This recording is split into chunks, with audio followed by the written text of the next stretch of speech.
أين حسن زميرة الذي يقول وكان يتبجح: عندنا صواغيخ تصل إلى ما بعد هيفا وما بعد حيفا، أين صواريخكم الآن وأهل غزة يبادون؟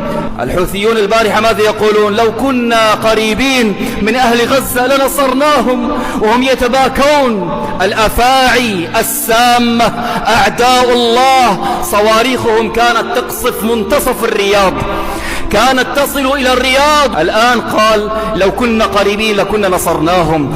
أين الحشد الشعبي في العراق؟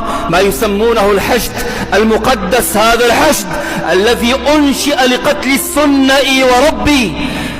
إي وربي اسألوا ماذا يفعلون في العراق. نسأل الله تبارك وتعالى أن يفرج عن أهلنا أيضا في العراق وعن المسلمين في كل مكان. هؤلاء أعداء الله، وإن ظهر لكم في الإعلام أنهم أطلقوا صاروخا من هنا وهناك، كلها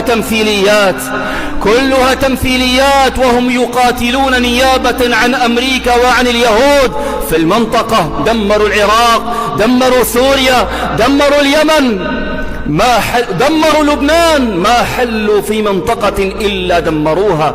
الهدف الأول والأخير هو قتل أهل السنة. عندهم في كتبهم قال: لا يخرج مهديهم المزعوم حتى يصل الدم إلى الركب من دماء النواصب، يعنون بذلك أهل السنة.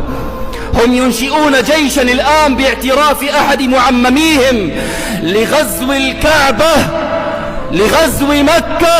نعم، هؤلاء هم الروافض أعداء الله تبارك وتعالى، وهم واليهود وجهان لعملة واحدة. نسأل الله تعالى أن يرينا فيهم يوما أسودا، نسأل الله تبارك وتعالى أن يعجل بهلاكهم.